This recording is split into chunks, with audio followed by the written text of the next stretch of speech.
Hi everyone, welcome back to another video in this SFM playlist. आप सभी को बताया हम लोग एसएफएम की प्लेलिस्ट बना रहे हैं जिसमें हम लोग 2022 सिलेबस एंड ऑनवर्ड्स इंस्टीट्यूट की तरफ से पूछे हुए एसएफएम के सारे एमक्यूपी और पीटीपी क्वेश्चंस को कवर कर रहे हैं, चैप्टर वाइज कर रहे हैं एंड इसको डायनेमिकली अपडेट कर रहे हैं। इसका मतलब हर बार जब एक टर्म बीतेगा तो उसके एमक्यूपीज और पीटीपीज को हम कवर करने आ जाएंगे एंड ऐसे ही इसी बोल सकते हैं रीत को आगे बढ़ाते हुए, क्योंकि अब जून 26 के एग्जामिनेशंस आ गए हैं सर पे, मैं दिसंबर 25 के जितने भी एमक्यूपीज और पीटीपीज हैं उनको कवर कर रहा हूं for every chapter. So we have done updates to all the previous chapters. आज अपडेट अब डेरिवेटिव्स का जुड़ने जा रहा है, तो शुरुआत करते हैं। Let's get started with the update on derivatives. आइए शुरुआत करते हैं। हाँ, थोड़ा सा फॉर्मेट बदला है, उस फॉर्मेट को लेकर के मैं क्लैरिटी ला देता हूं आपके मन में।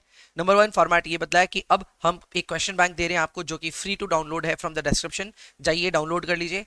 उस क्वेश्चन बैंक में you have links for every question. So her question का एक वीडियो सॉल्यूशन का लिंक आपको मिल जाएगा, क्लिक कीजिए, जो भी सवाल में आपको दिक्कत हो रही है उसका वीडियो सॉल्यूशन देख डालिए। दूसरा, क्योंकि हमने इससे पहले एक्सटेंसिव रिटन प्रैक्टिस करी थी for a large chunk of questions, तो अब यहां से जो भी क्वेश्चंस हम कवर कर रहे हैं उनको हम रिव्यू कर रहे हैं, यानी कि उसके लिए रिटन प्रैक्टिस नहीं हो रही है पर रिव्यू हो जाएगा। And this is also good, क्योंकि आपने बहुत बड़ा हिस्सा अगर रिटन प्रैक्टिस कर लिया है तो अब यहां से सिर्फ सवालों को कवर कर लेंगे, रिव्यू कर लेंगे तो भी आपका काम हो जाएगा। फिर भी मैं अपनी तरफ से रेकमेंड करूंगा कि जितने भी सवाल हम अटेम्प्ट कर रहे हैं इनको आप पॉज करके एक बार खुद से जरूर ट्राई करें एंड एक बार आप ट्राई करके फिर आप अपने सॉल्यूशंस को हमारे रिव्यू से मैच कर लें। चलिए शुरुआत करते हैं with our first question. So we are starting off with question number 21. Question number 21 ये दिसंबर 25 के एमक्यूपी में इंस्टीट्यूट ने पूछा था। हम सबको बताया इंस्टीट्यूट 2022 सिलेबस में जो एमक्यूपी बना रहा है, जो पास्ट टर्म पेपर दे रहा है, उस पेपर्स में दो क्वेश्चन ये लोग एमक्यूपी से पूछ रहे हैं या फिर डेरिवेटिव्स चैप्टर से पूछ रहे हैं। तो ऐसे में आपके पास एमक्यूपी के टोटल 4 क्वेश्चंस और फिर पास्ट टर्म पेपर के यानी कि दिसंबर 25 के पेपर का आपके पास 2 क्वेश्चंस है। तो हमारे पास अभी फिलहाल 6 क्वेश्चंस है टू रिव्यू। आइए शुरुआत करते हैं। पहला सवाल ये रहा, the price of the compact stock of face value of ₹10 on 31 December 2024 was 414। यानी एक स्टॉक है जिसका फेस वैल्यू तो 10 रुपए है, लेकिन 31 दिसंबर 2024 को इसका प्राइस चल रहा है 414। इसका फ्यूचर्स प्राइस 31 दिसंबर 2024 को मार्च के लिए यानी 3 महीने का फ्यूचर्स है, उसका प्राइस चल रहा है 444। आगे अपने को बोलता है कि आपका कॉन्ट्रैक्ट टू एक्सपायरी है 3 months, that we already know. आपको बोला है कि आपको एक एनुअल डिविडेंड मिलेगा which will be 30% payable before 31 March 2025। No specific date has been mentioned, तो हम इसको मार्च एंडिंग ही मानेंगे। तो हमको 30% मिलेगा ऑन द फेस वैल्यू, यानी डिविडेंड का अमाउंट होगा 3 रुपए। आपके लिए बोरोइंग रेट होगी 20% के हिसाब से, तो यही आपकी डिस्काउंटिंग रेट भी होगी। आपको पूछा जा रहा है कि क्या आप फ्यूचर्स प्राइस कैलकुलेट कर सकते हैं। No, you might be thinking कि काय को कैलकुलेट करना है, अपने को तो दिया है। भाई जो दिया है वो एक कोटेड फ्यूचर्स प्राइस है, आप अपने हिसाब से एक थियोरेटिकल प्राइस भी कैलकुलेट करना चाहेंगे तो वो क्या हम करके देख सकते हैं? हाँ, करके देख सकते हैं। For that you have one way of doing it कि आप अपना स्पॉट प्राइस लीजिए, उसमें से जो भी आपका प्रेजेंट वैल्यू ऑफ डिविडेंड है उसको माइनस कर दीजिए और फिर सबको ई टू द पावर आरटी करके आप आगे ले जाइए एंड उसका फ्यूचर वैल्यू या फिर आप अपना फॉरवर्ड वैल्यू निकाल लीजिए। या फिर दूसरा तरीका ये जो कि इस सवाल में हम यूज करेंगे, हम अपने प्राइस को फ्यूचर में ले जाएंगे और उसमें से सिर्फ डिविडेंड माइनस कर देंगे। Our dividend is already at the future date. Our dividend is already as on 31st March 2025. तो ऐसे में काय को पहले डिविडेंड को पीवी करने का फिर वापस उसको कंपाउंड करने का, ये ना करके आप सिर्फ प्राइस को फ्यूचर में ले जाइए और फिर उसमें से डिविडेंड माइनस करके उसको एक्स डिविडेंड बना डालिए।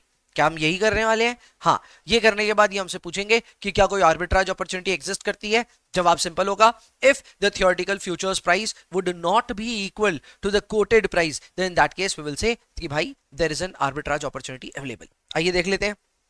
सबसे पहले आप फ्यूचर्स प्राइस देख लीजिए कैसे कंप्यूट किया। हमने स्पॉट प्राइस को आगे ले जाने का फैसला किया। E to the power R T में आर है 20% एंड टी है 3/12। पावर में आया ई टू द पावर 0.05। इसको अपने शॉर्टकट वे में अगर आप कैलकुलेटर पे करना चाहते हैं तो आप कर सकते हैं 1.05 का whole square plus 1 divided by 2। ये नई चीज हम लोग इस बैच से सीख रहे हैं कि आपको ई टू द पावर अगर कुछ भी चाहिए तो ये कैलकुलेट करने का ये वाला तरीका आप लगा सकते हैं। जो भी रेट हो उस रेट का आप फैक्टर बना करके स्क्वायर कीजिए, उसमें +1 कीजिए, डिवाइड बाई 2 कीजिए, you will get your result. एक बार करके आप देख सकते हैं तो आपका रिजल्ट आएगा 1.05। एक बार स्क्वायर किया plus 1 divided by 2, the value should be very close to 1.05125. इससे हमने रिजल्ट निकाला, रिजल्ट आया 432.22.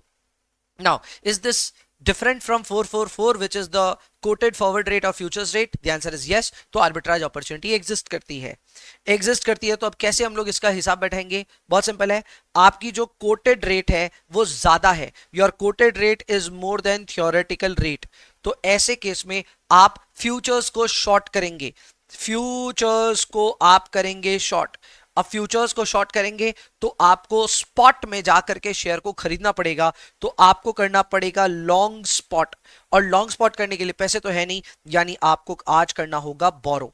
तो ये कहानी यहां से खुलती है. आपको शुरुआत में करना पड़ेगा बोरो. कितने रुपए? एग्जैक्टली उतने रुपए जितने में आपका एक शेयर आज के दिन आ जाए. उसके बाद में बोरो करने के बाद में आप उस पर जो भी रीपेबल बनेगा 3 महीने बाद वो कंप्यूट करके बैठ जाइए. फिर आपको 3 महीने बाद डिविडेंड मिलेगा, क्योंकि आप शेयर खरीद के बैठे हो तो आपको डिविडेंड के हकदार हो. आपको डिविडेंड मिलेगा 3 महीने बाद. Eight the same time you will also be selling your shares, because आपने एक शॉर्ट कॉन्ट्रैक्ट पहले से किया हुआ है. तो उसके एवज में, उसके रिटर्न में आपको मिलेगा 444 रुपीज. पूरा सिस्टम यहाँ पे डिस्प्लेड है. आपने बोरो किया 414 रुपए, 20% की रेट पे आपको ये रीपे करना है. सो रीपेमेंट होगा 435.22. फिर आपने लॉन्ग स्टॉक कर दिया आज के दिन. इस पे आपको डिविडेंड मिलेगा 3 रुपए का. डिविडेंड मिलेगा 3 रुपए का, जो कि यहां पे हमने कवर किया है. 3 रुपए का डिविडेंड हमको मिलेगा. एट द सेम टाइम क्योंकि हमने फ्यूचर्स को शॉर्ट किया है तो लास्ट में हम लोग अपने अंडरलाइन को सप्लाई करेंगे और उसके रिटर्न में 444 रुपीज कलेक्ट करेंगे. So 444 received, 435.22 repayable on the loan and 3 rupees dividend received. The difference 11.78 turns out to be your arbitrage gain. Question number 1 very easy, very simple. मतलब आज जो हमने पहला सवाल किया ऐसे तो ये क्वेश्चन नंबर 21 है. By the way question numbers पे मत जाइएगा, आप सवाल पढ़िएगा. ये कॉम्पैक्ट स्टॉक का सवाल है. हो सकता है हमारे क्वेश्चन बैंक में इसके नंबर्स आगे पीछे हो जाए आगे जाकर के, तो उस चीज को लेकर के निश्चित रहिएगा. नंबर्स पे मत जाइएगा, ठीक है. चलो, वेरी सिंपल क्वेश्चन, मजा आया होगा आई होप. बड़ा इजी सा सवाल था. आइए आगे बढ़ते हैं नेक्स्ट क्वेश्चन पे. Next question is question number 22. ये भी एमक्यूपी दिसंबर 25 में आया हुआ है. A put and a call option having an exercise date 6 months hence and exercise price of 9, यानी x की वैल्यू है 9 एंड एक्सपायरी होगी 6 महीने बाद. आपकी इंटरेस्ट रेट दी हुई है 3% की.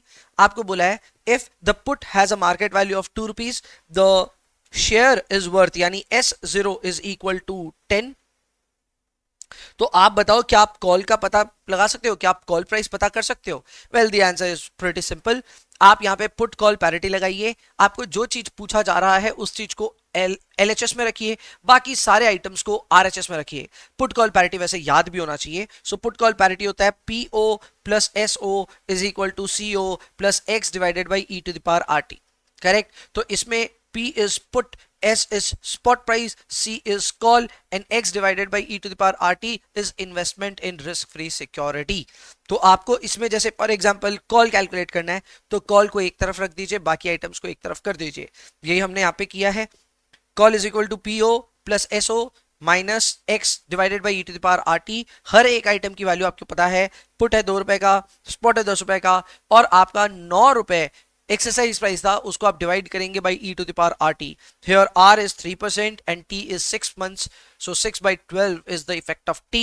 आपका रिजल्ट यहाँ पे सब मिला जुला करके लास्ट में आएगा 3.14. इसी तरह आपको सेकेंड क्वेश्चन में कैलकुलेट करना है स्पॉट प्राइस का वैल्यू. स्पॉट के लिए आप वापस इक्वेशन बनाइए, सब चीजों की वैल्यू जो दी हुई है उसको पुट अप कीजिए, रिजल्ट आ जाएगा, आप मैच कर लेना, मैच हो जाएगा. बहुत ही ज्यादा साधारण सा सवाल है. एंड फिर आपको पुट की वैल्यू पता करनी है. Again you need to formulate the equation and एक बार इक्वेशन बन जाए तो जिसकी जो वैल्यू दी हुई है पुट कीजिए, रिजल्ट पाइए, आपका रिजल्ट आएगा 1.86. सो रिजल्ट्स कैसे आ रहे हैं, क्या आ रहे हैं, उसके पीछे का क्या रीजन है, I explained everything. Obviously you have to solve all these questions of your own. अगर आप खुद से करेंगे तो बहुत कॉन्फिडेंस आएगा. ऊपर से देखेंगे तो हो सकता है कि आप ओवर कॉन्फिडेंस के साथ एग्जाम में जाएं. तो इस चीज का थोड़ा सा ख्याल रखिएगा प्लीज. मैं यार रिव्यू करवा रहा हूं but my intention is to ensure that you cover lot many questions, but at the same time effort आपको मारना है. अगर आप एफर्ट नहीं मार रहे हो तो आपको इसमें एग्जाम में जाकर के ट्रबल हो सकती है. डिस्क्लेमर बीच बीच में दूंगा मैं, ठीक है ना. परफेक्ट. ये था आपके लिए question number 22. According to me it was very very easy, बनने लायक सवाल है. आगे बढ़ते हैं, क्वेश्चन नंबर 23 की तरफ चलते हैं। क्वेश्चन नंबर 23 आया हुआ है दिसंबर 25 के, अगेन एक एमक्यूपी में। मेरे ख्याल से ये काफी ज्यादा आसान है, इस तरह के सवाल आपने स्टडी मैट में भी देखे हुए हैं। आपके पास 4 केसेस हैं, चारों केसेस में से कुछ केस में आपको पोर्टफोलियो वैल्यू दी हुई है, कुछ में नहीं दी हुई है। फिर आपको एग्जिस्टिंग बीटा दिया है, आपको आपका डिजायर्ड या फिर टारगेट बीटा भी दिया हुआ है, आपका आउटलुक बुलिश है कि बेरिश है वो भी मेंशन किया हुआ है, और आप एक्टिविटी में इंडेक्स को खरीदोगे या इंडेक्स को बेचोगे ये सब मेंशन किया हुआ है, एंड अंत में नंबर ऑफ कॉन्ट्रैक्ट्स भी मेंशन किया हुआ है। देखा जाए तो इसमें आपको क्वालिटेटिव और क्वांटिटेटिव इंफॉर्मेशन दी हुई है। कभी क्वालिटेटिव इंफॉर्मेशन से क्वांटिटेटिव इंफॉर्मेशन निकालना होगा, कभी क्वांटिटेटिव इंफॉर्मेशन से क्वालिटेटिव इंफॉर्मेशन निकालना होगा। अगर लास्ट के 2 स्टेटमेंट आपके पल्ले नहीं पड़े तो रहने दो भाई, रहने दो, कोई बड़ी बात नहीं मैंने कही। मैं बस इतना सा कह रहा हूं कि आपको चीजों को कोरिलेट करना आना चाहिए। जैसे मैं समझाता हूं आपको, यहाँ पे आपका वैल्यू ऑफ पोर्टफोलियो नहीं है पहले केस में, कोई बात नहीं, लेकिन आपका एग्जिस्टिंग बीटा से आपका टारगेट बीटा ज्यादा है, यानी आप अपने बीटा को बढ़ाना चाहते हैं। बीटा को बढ़ाने वाला खतरों का खिलाड़ी है, और खतरों के खिलाड़ी को हम कहते हैं बुल, ठीक है। तो ऐसे में आप बुलिश हो, एकदम वैलिडेट हो गया ये। दूसरा, कोई भी बुलिश होगा तो वो अपने एक्सपोजर को बढ़ाएगा कि घटाएगा? द आंसर इज बढ़ाएगा। तो ऐसे में बुलिश लोग जाकर के इंडेक्स को खरीदते हैं, ना कि बेचते हैं। तो यहां पे एक्टिविटी में आएगा by index, by index, and number of contracts आपको दिया हुआ है, तो नंबर ऑफ कॉन्ट्रैक्ट्स का फॉर्मूला लगाइएगा, VP into BT minus BP divided by F into lot size. मैं दिखा दूंगा आपको फॉर्मूला, उस फॉर्मूले में जो भी मिसिंग इंफॉर्मेशन है उसको आप आराम से पता कर सकते हैं। तो आप देख सकते हैं यहाँ पे हमने केस नंबर 1 में नंबर ऑफ कॉन्ट्रैक्ट्स का फॉर्मूला लगाया, VP into BT minus BP divided by F into lot size. हमको सब कुछ मालूम है except for VP. Number of contracts है 90, हमारा बीटा टारगेट है 1.8, एग्जिस्टिंग पोर्टफोलियो बीटा है 1.2, हमारा फ्यूचर्स प्राइस जो है वो दिया हुआ है 4000 का, और हमारा लॉट साइज है 100 का। सो देखा जाए सारी इंफॉर्मेशन है एक्सेप्ट फॉर वीपी। ढूंढ लीजिए वीपी यार, कोई मुश्किल काम नहीं है। पहले केस में वीपी आ जाएगा, रिजल्ट आएगा आपका 600 lakhs। फिर दूसरे केस में चलते हैं, आपको पोर्टफोलियो बीटा दिया हुआ है, आपको बोला है कि आप इंडेक्स फ्यूचर्स खरीद रहे हैं, यानी आपका जो भी बीटा है उस बीटा को आप बढ़ाना चाहते हैं, बढ़ाने वाले को बुलिश कहते हैं। तो एक तो आपका आउटलुक बुलिश हो गया, दूसरा आपको अपना एग्जिस्टिंग बीटा पता करना है, फॉर्मूले में डालिए, पता कर लीजिए, हो जाएगा। सेम फॉर्मूला लगेगा नंबर ऑफ कॉन्ट्रैक्ट्स का, बस आपको बीटा जो पोर्टफोलियो का है वो पता करना होगा। सो आप देख सकते हैं हम बीटा पे यहाँ पे ढूंढेंगे, बाद बाकी सारी इंफॉर्मेशन हमारे पास में है, नंबर ऑफ कॉन्ट्रैक्ट्स की, वैल्यू ऑफ पोर्टफोलियो की, टारगेट बीटा की, लॉट साइज की, सब इंफॉर्मेशन है। सॉल्व कर डालिए, रिजल्ट आ रहा है 1.8। आपने अगर इस सवाल को खुद से बनाया होगा तो 1.8 डेफिनेटली आया होगा। मैच कर लीजिए अपने आंसर्स को, यहाँ पे नहीं मैच कर पाए तो स्क्रीन पे देखिए, पॉज करना पड़े तो पॉज करिए, इंफॉर्मेशन चेक कीजिए, आप कहाँ गलत हम कहाँ सही। इसी के चक्कर में आप देख सकते हैं ओ और पी भी हमने कर डाला है। I am not going into the details, बस आंसर्स आपके साथ रख देता हूं। ये है केस ओ, जिसमें आपके नंबर ऑफ कॉन्ट्रैक्ट्स आएंगे 20। अगेन सेम सिली फॉर्मूला, इंफॉर्मेशन अब की बार आरएचएस की सारी आपके पास, एलएचएस ही नहीं है, तो बस एलएचएस सॉल्व करो, रिजल्ट आ जाएगा 20 कॉन्ट्रैक्ट्स। लॉन्ग है कि शॉर्ट है, वो बुलिश है कि बेरिश है, उससे पता चल जाएगा। आउटलुक को एक बार आपको डिकोड करना होगा।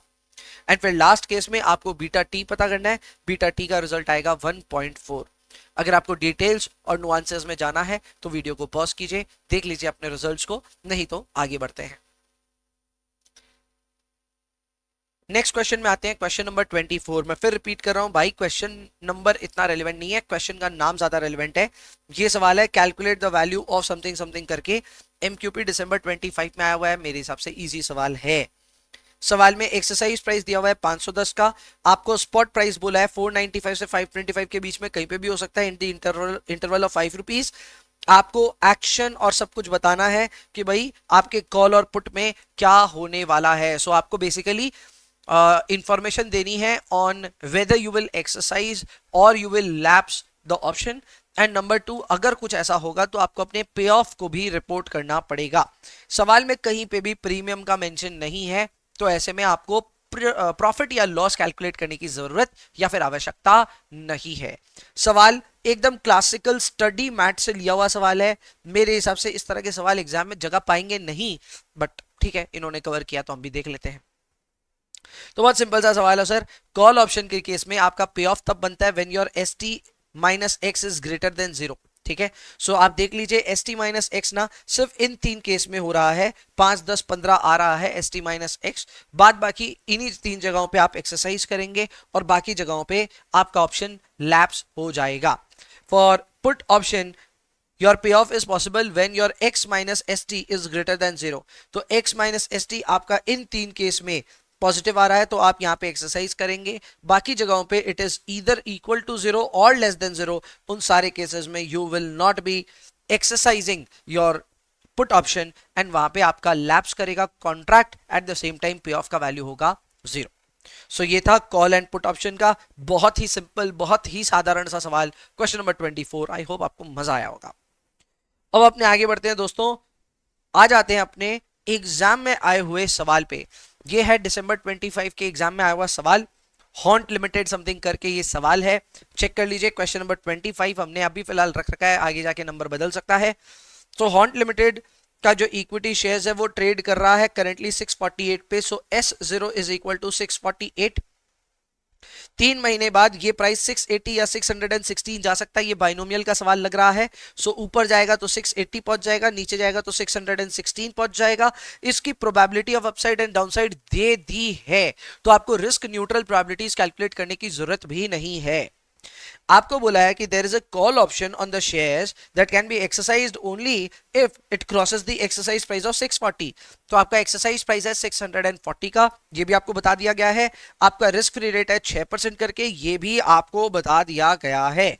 ये 6% की रेट कंटिन्यूअसली कंपाउंडिंग है, यानी आपको डिस्काउंटिंग करते वक्त ERT का ही यूज करना होगा, ये भी समझा दिया गया है। सवाल में कोई डिविडेंड नहीं है, जो कि हमारे सवाल को आसान बनाता है। हमको पूछा गया है पहला कि भाई तुम 3 महीने का कॉल ऑप्शन का वैल्यू बताओ using binomial method. Specifically they have asked for delta hedging method. Delta hedging method में डेल्टा का वैल्यू निकालिए या फिर हेज रेशियो का वैल्यू निकालिए, एंड हेज रेशियो आ जाए तो उसके बाद फॉर्मूला आपको पता होना चाहिए कि कॉल कैसे कैलकुलेट होगा, और कॉल फिर कैलकुलेट करके दिखाइए। तो यहाँ पे बहुत आसान है, हमने सबसे पहले यहाँ पे डेल्टा या फिर जो हमारा हेज रेशियो है उसका वैल्यू निकाला। हेज रेशियो का वैल्यू आ रहा है दोस्तों 0.625। इसके लिए हम क्या करते हैं, इसके लिए हम करते हैं change in the value of call या फिर change in the pay of call divided by change in the spot price. तो भाई अगर हमारा प्राइस 680 पहुंचता है तो हमारा एक्सरसाइज प्राइस 640 रहेगा, तो उस केस में हमारा पे ऑफ होगा 40 का। लेकिन अगर प्राइस गिर करके 616 हो जाता है तो पे ऑफ 0 हो जाएगा, क्योंकि नेगेटिव तो हो ही नहीं सकता ना, तो पे ऑफ विल बिकम 0। सो ऐसे केस में आपका कॉल का value can dominate between 40 and 0। तो आपका जो रेंज है वो 40 से 0 है। सो 40 minus 0 is the change in call price. वहीं पे स्पॉट प्राइस अगर देखें तो उसका डिफरेंस आ रहा है 680 माइनस 616, दोनों के बीच का फर्क है 64 रुपए का, जिसको हमने यहाँ पे कैप्चर किया। लास्ट में हेज रेशियो निकाला 0.625। इसके बाद आपको फॉर्मूला लगाना है फॉर कॉल ऑप्शन। फॉर्मूला होता है H ब्रैकेट के अंदर S0 minus S1D divided by ERT। Know what is this, बहुत सिंपल है, आपका आज का प्राइस माइनस जो नीचे जाने वाला प्राइस है उसको आप पीवी करके चेक करेंगे एंड उसको हेज रेशियो से मल्टीप्लाई करेंगे। तो ये वाला फॉर्मूला अगर आपको याद नहीं है तो जल्द याद कर लीजिए, जरूरत पड़ेगी। तो हमने यहाँ पे प्राइस दिया आज का 648, नीचे जाएगा तो प्राइस जाएगा 616। इसको प्रॉपर डिस्काउंट करके हमने सॉल्व करा, लास्ट में रिजल्ट आया 25.73। दैट इज ऑप्शन नंबर 1 या फिर क्वेश्चन नंबर 1। क्वेश्चन नंबर 2 में बोलता है वैल्यू बताओ पुट ऑप्शन की under the put call parity. अब पुट कॉल पैरिटी आपको ऑब्वियसली वही फॉर्मूला लगा करके सॉल्व करना है। आपके पास ऑलरेडी कॉल की वैल्यू आ चुकी है, तो फॉर्मूला लगा लीजिए, put is equal to call plus risk free investment minus spot price. तो यहां पे आप देख सकते हैं हमने सारी चीजें ऑलरेडी निकाल रखी है, कॉल तो हमारे पास है ही। हमारा x का वैल्यू है 640, तो 640 को हमने अपने प्रेजेंट वैल्यू से मल्टीप्लाई कर दिया, प्रेजेंट वैल्यू फैक्टर से, तो ये यहाँ पे आ गया। एंड इसमें से हमने आज का स्पॉट प्राइस माइनस कर दिया, तो हमारे पास पुट की वैल्यू भी आ गई विच इज 8.20। एंड लास्ट में अपने को बोलता है expected value of the option and the stock price, ये प्लीज कैलकुलेट करके बताओ। तो ये तो बहुत आसान है भाई, आप लास्ट में ये देखेंगे कि आपका स्टॉक प्राइस कहां कहां जा सकता है। वो जा सकता है 680 या फिर वो जा सकता है 616। तो इनको इनकी प्रोबेबिलिटी के साथ मल्टीप्लाई कीजिए। सिमिलरली आपका जो कॉल है उस पे पे ऑफ या तो 40 हो सकता है या तो 0 हो सकता है। तो 40 को उसकी प्रोबेबिलिटी से मल्टीप्लाई कीजिए, 0 को उसकी प्रोबेबिलिटी से मल्टीप्लाई कीजिए। इससे आपके पास एक्सपेक्टेड स्पॉट प्राइस या फिर में एक्सपेक्टेड कॉल का पे ऑफ आ जाएगा। यही काम हमने यहाँ पे कर लिया है, देख सकते हैं आप। हमने कॉल का निकाला है वैल्यू, सो कॉल का वैल्यू है 40 इंटू 60%, 0 इंटू 40%, रिजल्ट है 24। एंड स्पॉट प्राइस जो है, सॉरी स्टॉक प्राइस जो है उसका एक्सपेक्टेड क्या आएगा, 680 इंटू 0.6 एंड 616 into 0.4, result आएगा 654.4, which happens to be our expected spot price for the stock. Clear? तो ये है दोस्तों again one more question that you can see here. ये था क्वेश्चन नंबर 25। आई होप आपको मजा आया होगा। हॉन्ट लिमिटेड का ये सवाल था। आते हैं अपने इस अपडेट के आखिरी क्वेश्चन पे। ये आखिरी क्वेश्चन था क्वेश्चन नंबर 26, दिसंबर 25 के पेपर में आया हुआ है। मिस्टर हिक्स बोल करके ये सवाल था। सवाल सिंपल सा है और इस तरह के सवालों की हमें इंतजार भी रहता है एग्जाम में। एक सवाल ऐसा आता ही है आमतौर पे तो जहां पे पोर्टफोलियो का बीटा कैलकुलेट करवाता है और फिर उससे मैनेज करने के लिए बोलता है बीटा बढ़ाओ बीटा घटाओ वो सब। तो ये भी वैसा ही सवाल है। आपके पास यहाँ पे प्राइस है, आपके पास नंबर ऑफ शेयर है, तो आप अपनी मार्केट वैल्यू निकाल सकते हैं। मार्केट वैल्यू को वेट्स में कन्वर्ट कर सकते हैं, बीटा से मल्टीप्लाई कर सकते हैं, पोर्टफोलियो बीटा निकाल सकते हैं, एक्सेप्ट फॉर द फैक्ट कि आपके पास एक बीच में बीटा की वैल्यू नहीं है, बाद बाकी सब है, एक नहीं है। तो पोर्टफोलियो बीटा चला के दे दिया इस वजह से।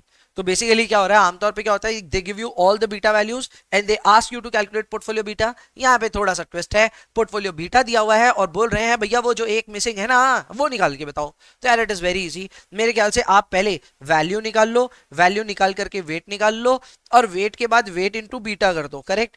ये जो मिसिंग है उसको एक्स मान लो।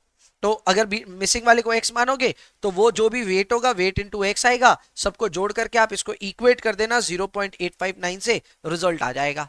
मेरे ख्याल से ये आसान सवाल हो जाएगा। नंबर 2 बोल रहा है कॉस्ट ऑफ कैपिटल हमारा 10.5% का, नंबर ऑफ डेज है 365 का। ये इन्फॉर्मेशन कुछ काम आनी चाहिए। अपने को बोल रहा है सबसे पहले बीटा बताओ, सिक्योरिटी बीजेड का हम बता देंगे, मुश्किल नहीं है। नंबर 2 बोलता है कि एनालाइज करो theoretical value of the Nifty future if the current Nifty value is 13,000 and future values इस तरह से दी हुई हैं।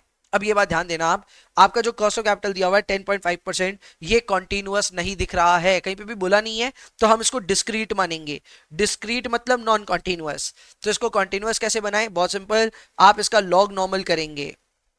लॉग नॉर्मल ऑफ 10.5% या फिर आप इसको ln ऑफ 1.105 कर सकते हैं। इससे आपका आएगा क्या, इसका कॉन्टिन्यूअस में इसका क्या रेट आएगा वो आ जाएगा। इसके लिए जरूरत नहीं है कहीं जाने की, they will give you the information. अब ये जो रेट आई है बेसिकली ये डिस्क्रीट रेट को कॉन्टिन्यूअस रेट में तब्दील कर देता है। तो हमारा कॉन्टिन्यूअस रेट हो गया 9.98%।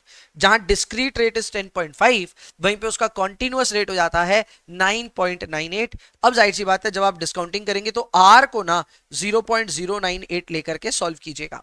एंड बाद बाकी आपका टी कितना होगा, T is how many months, कितने महीने का ये, अच्छा कुछ बोला नहीं है ना, आपको फरवरी का बोल रहा है करने को कैलकुलेशन। तो दोस्त आप कहां खड़े हैं ध्यान दीजिएगा, आप जनवरी 1 पे तो खड़े ही हैं, तो आपके नंबर ऑफ डेज जनवरी के बचे 30 एंड फिर फरवरी के बचे 28, तो आपका टोटल कैलकुलेशन 58 डेज के हिसाब से होना चाहिए।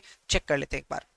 तो हमको यहाँ पे सबसे पहले आप देख सकते हैं हमने बीटा पोर्टफोलियो बीटा निकालने के लिए वैल्यूज निकाला, वैल्यूज के बाद उनके वेट्स निकाले, वेट्स के बाद आप देख सकते हैं इसको x लिया, सॉल्व किया, टोटल निकाला, टोटल को इक्वेट कर दिया विद 0.859, लास्ट में x की वैल्यू निकाल ली। This was not at all difficult, practice अच्छी होगी तो बन जाएगा। फिर उसके बाद में आते हैं अपने सेकंड क्वेश्चन में, जहां पे सबसे पहले आप देख सकते हैं हमने यहाँ पे रेट यूज करा है 0.098, ना कि रेट यूज किया 10.5% का। कहानी मैं बता चुका हूं आपको, 10.5% इज अ डिस्क्रीट रेट, उसको कॉन्टिन्यूअस रेट में कन्वर्ट करना होगा, हमने किया। फिर 58 डेज के हिसाब से हमने इसकी कंपाउंडिंग करी। ये 58 डेज कैसे आया, जनवरी में पहली तारीख निकल चुकी है तो 30 दिन बचते हैं और फरवरी के 28 दिन, सब मिला के 58 डेज का हिसाब बनता है। ठीक है, तो इसको हमने यहाँ पे वो कर लिया, कंपाउंडिंग कर लिया, रिजल्ट आ रहा है 13,207.44। आप यहाँ देख भी सकते हैं आर भी मैंने शो किया है, मेरे को तो लगा था मैंने शो नहीं किया होगा, but I have shown this कि आर कैसे निकला है। इसके थर्ड क्वेश्चन में चलते हैं। थर्ड क्वेश्चन में अपने को बोल रहा है कि बताओ कितने नंबर ऑफ कॉन्ट्रैक्ट्स चाहिएंगे तुमको if the current Nifty is at 13,000, futures का प्राइस है 100 का, आपको futures trading at fair value. अच्छा अच्छा अच्छा अच्छा, पूरी तरह से ही हेज करना है, it's a full hedge. Full hedge में आपको जो बीटा टारगेट है उसको 0 लेना होता है। तो आप कितने कॉन्ट्रैक्ट्स को यहाँ पे सेल करोगे, भाई आपकी पोजीशन लॉन्ग में बनी हुई है तो आप सेल ही करोगे ना। तो कॉन्ट्रैक्ट्स टू सेल कैसे आएगा, बहुत सिंपल है, फॉर्मूला लगाइए प्लीज। फॉर्मूले में आप देख सकते हैं हमारा जो फ्यूचर्स प्राइस हमने कंप्यूट किया था ये वो वाला प्राइस है, करेक्ट। लॉट साइज हमको दिया हुआ है एंड ऊपर वाला सॉल्यूशन, एंड यहाँ पे आप देख सकते हैं हम अपने पूरे बीटा को ही हेज कर रहे हैं। हम बीटा को कोई कम बेसी नहीं कर रहे हैं, सीधा इतने पूरे के पूरे बीटा को जीरो करना चाह रहे हैं। सो यहाँ पे इफेक्टिवली फॉर्मूला लग रहा है जीरो माइनस बीटा पी, तो वो दिख नहीं रहा है आपको, एंड ना ही इसके रिजल्ट्स को हम नेगेटिव में शो करेंगे, बट एसेंशियली वही हो रहा है। सो नंबर ऑफ कॉन्ट्रैक्ट्स यहाँ पे आ जाएगा दोस्त, नंबर ऑफ कॉन्ट्रैक्ट्स आएगा 11 contracts. How many contracts? 11 contracts, round of करने के बाद ऑब्वियसली। इसके अलावा अपने को फोर्थ क्वेश्चन में बोला है बीटा को मैनेज करने के लिए, बीटा को बढ़ाने के लिए, हमारा करंट बीटा है 0.869, उसको 1.263 तक ले जाने के लिए कहा जा रहा है। चला जाएगा यार, फॉर्मूला लगाएंगे VP into beta T minus beta P divided by F into lot size. तो वो देख लेते हैं अपने, यहाँ पे आप देख लीजिए फॉर्मूला ये लगाया, VP into beta T minus beta P, lot size into F. सारी वैल्यूज आपके पास में डालिए वैल्यूज, रिजल्ट आएगा 4.99 which is equal to 5 contracts. ये लॉन्ग पोजीशन आएगी क्योंकि आप अपने बीटा को बढ़ाना चाहते हैं, तो you will be long on the index, जबकि ऊपर वाला जो है वो शॉर्ट वाली वैल्यूज आएंगी, यानी आप उतने इंडेक्स या उतने कॉन्ट्रैक्ट्स को शॉर्ट करोगे। सो ये था आपके लिए क्वेश्चन नंबर 26, एग्जाम में आया हुआ सवाल दिसंबर 25 में। आई होप इसकी भी प्रैक्टिस तगड़ी हो जाएगी and you will be ready for your examinations. I'll see you in the next chapter. अभी के लिए इतना ही, बाय। हाँ, ऑब्वियसली हम इसको अपडेट करते रहेंगे, तो और फर्दर वीडियोस जब ऐड होंगे तो आप उसको भी जरूर से देखिएगा। That is it for today.